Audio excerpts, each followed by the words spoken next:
तो हेलो दोस्तों, तो हम बात करने वाले हैं ऐसी कहानी के बारे में जिसको सुनकर आपको भी इमोशनल कनेक्टिविटी हो जाएगी। इस कहानी की रचयिता का नाम है जयशंकर प्रसाद जी की कहानी है ये, जो कि मैंने 6th क्लास में पढ़ी थी। 6th क्लास में हमारा जो लेसन था हिंदी का, उसमें इस कहानी का जिक्र हुआ था, जिसका नाम है छोटा जादूगर। ये एक ऐसे गरीब बच्चे की कहानी है जो कि अपनी बीमार माँ के लिए पैसे इकट्ठा करने के लिए मेलों में ताश के पत्तों का खेल दिखाने का काम करता था। तो आइए शुरू करते हैं। तो ये कहानी शुरू होती है कर्निवेल मैदान से, जहां पर जयशंकर प्रसाद जी वहां पर मेला देखने गए थे। वहां पर जयशंकर प्रसाद जी को ये बच्चा दिखाई देता है, जो ये बच्चा दूसरे शराबी लड़कों को देखता रहता है। तो जयशंकर प्रसाद जी सोचते हैं कि यार ये जो बच्चा है ये उन्हें क्यों देख रहा है और ये बच्चा इतना दुखी क्यों है। तो जयशंकर प्रसाद जी इस बच्चे के पास जाते हैं, इससे पूछते हैं बेटा तुम वहां पर क्या देख रहे हो। तो ये बच्चा बोलता है कि मुझे वो खेल देखने में मजा आ रहा है जो सामने खेल दिखा रहे हैं, लेकिन वो जादूगर गलत कर रहा है, ऐसे खेल नहीं दिखाया जाता, वो पैसा लूट रहा है। तो जयशंकर प्रसाद जी बोलते हैं कि चलो तुम ही दिखा दो। तो बोलता है कि मेरे पास पैसा नहीं है, ना ही मुझे वो खेल देखने का पैसा है, ना ही मेरे पास कोई आएगा खेल देखने के लिए, क्योंकि मैं तो एक गरीब बच्चा हूं। तो जयशंकर प्रसाद जी ने बोला तुम्हारा खेल देखूंगा। तो जयशंकर प्रसाद जी उसे एक तरफ लेके गए। जब वो लेकर जा रहे तो उन्होंने पूछा कि बेटा जब तुम ये मेला देखने आए हो तो तुम्हारे घर वाले तुमसे नाराज नहीं हुए कि तुम अकेले मेला देखने जा रहे हो। तो उसने कहा कि पिताजी तो जेल में है। तो जयशंकर प्रसाद जी ने पूछा कि पिताजी जेल में क्यों है। तो उसने कहा कि पिताजी देश के लिए जेल गए हैं, मतलब देश के हित में जेल गए। और जयशंकर प्रसाद जी ने पूछा कि और तुम्हारी माँ क्या करती है। तो उसने कहा कि माँ बीमार रहती है, इसलिए मैं मेले में ताश के पत्तों का खेल दिखाकर पैसा इकट्ठा करता हूँ ताकि इससे मेरी माँ का इलाज हो सके।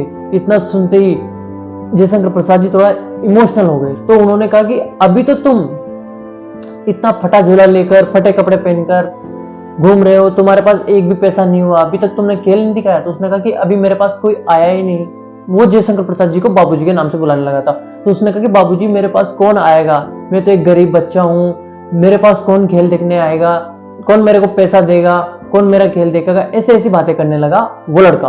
तो ये बात सुनकर जयशंकर प्रसाद जी बोले बेटा ऐसा कुछ भी नहीं है, तुम मुझे अपना खेल दिखाओ। तो बोला कि अगर आपने मुझे शरबत ना पिलाकर कुछ पैसे मुझे दे दिए होते तो खेल दिखाने से ज्यादा मुझे और ज्यादा प्रशंसा होती, ताकि मैं ये पैसे ले जाकर अपनी माँ के इलाज में लगा जा। इतना सुनते ही जयशंकर प्रसाद जी बोले कि मैं तुम्हारा खेल देखूंगा और मैं तुम्हें पैसे दूंगा। तो छोटा जादूगर ने ताश के पत्तों का खेल जयशंकर प्रसाद जी को दिखाया। जयशंकर प्रसाद जी बहुत खुश हुए और वो पैसा लेकर वहां से चल दिया। तो जयशंकर प्रसाद जी थोड़ी देर बाद उसे ढूंढने लगे कि यार वो बच्चा पैसे लेकर कहां चला गया। इतने में वो पान की दुकान पर पहुंचे। वो पान खा ही रहे थे और इधर उधर देख ही रहे थे। इतने में ऊपर से आवाज आई बाबूजी। तो जयशंकर प्रसाद जी ने ऊपर देखा। ऊपर देखते ही जयशंकर प्रसाद जी की नजर उस छोटे से जादूगर पर पड़ी। तो वो छोटा जादूगर बोला कि बाबूजी मैं यहाँ हूं, मैं खेल दिखा रहा हूँ। इतने में जयशंकर प्रसाद जी उसका खेल देखने लगे। वो सबको खेल दिखाकर जितना भी पैसा इकट्ठा हुआ था वो सब पैसा अपने झोले में डालकर अपने घर के लिए निकल गया और जयशंकर प्रसाद जी भी वहां से चले गए। अगले ही दिन जयशंकर प्रसाद जी एक गार्डन में बैठे हुए थे अपनी पत्नी के साथ, अपने बच्चों के साथ, और वहां पर जलपान कर रहे थे। इतने में छोटा जादूगर वहां पर आता है और जयशंकर प्रसाद जी को देखता है। उसके बाद छोटा जादूगर बोलता है बाबूजी। तो जयशंकर प्रसाद जी उसकी तरफ देखते हैं और मुस्कुराते हैं। वो उनके पास जाता है और बोलता है कि बाबूजी आज मैं आपको अलग अलग तरीके के खेल दिखाऊंगा। तो जयशंकर प्रसाद जी बोलते हैं अभी हमारा जलपान का समय है, बाद में आना।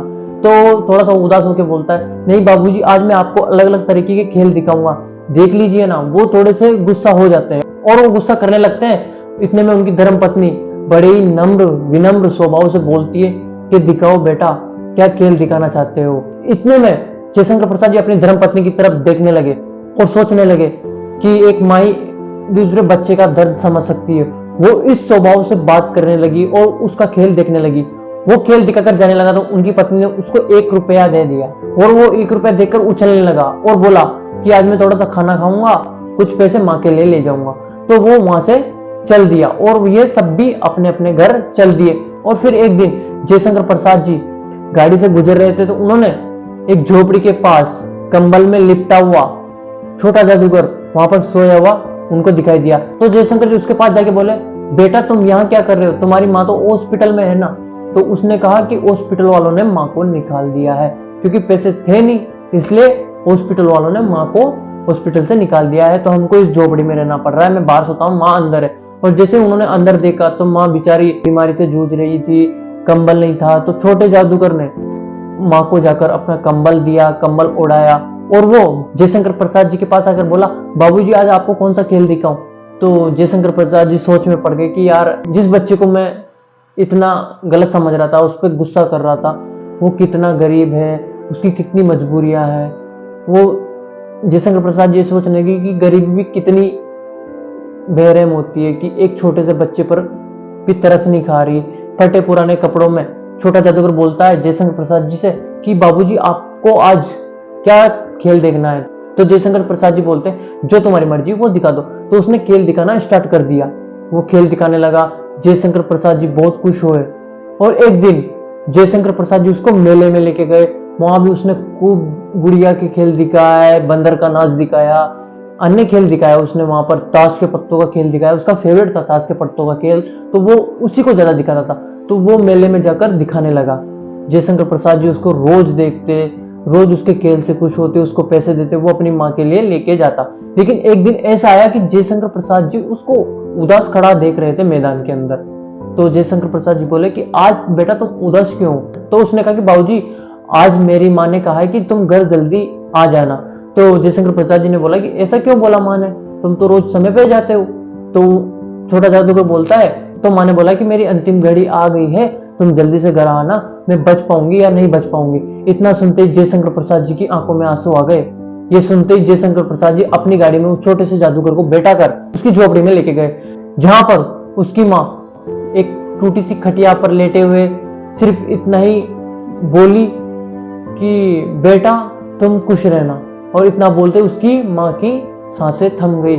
जयशंकर प्रसाद जी सोच में पड़ गए कि जिंदगी भी कितने बुरे दिन दिखाती है गरीब लोगों को, अभी छोटे से बच्चे का क्या होगा। ये सब जयशंकर प्रसाद जी के दिमाग में चलने लगा। उनके दिमाग में ये आने लगा कि अब इस छोटे से बच्चे का क्या होगा, क्योंकि एक ही सहारा था उसकी माँ, जो भी उससे दूर चली गई। जयशंकर प्रसाद जी इतना सोच ही रहे थे कि छोटा सा जादूगर फूट फूट कर रोने लगा, अपनी माँ के बदन से लिपट गया। उसके बाद इतना देखते ही जयशंकर प्रसाद जी की आंखों में आंसू आ गए, वो भी रोने लग गए कि काश जिंदगी में इसके पास पैसा होता तो आज इसकी माँ जिंदा होती। तो उनके मन में एक ही सवाल आया कि गरीबी भी कितनी बेरहम होती है, जिसके पास पैसा है उसके पास सब कुछ है, जिसके पास पैसा नहीं है उसके पास कुछ भी नहीं है। इतना बोलते ही पर्दा गिरता है और कहानी यही खत्म होती है।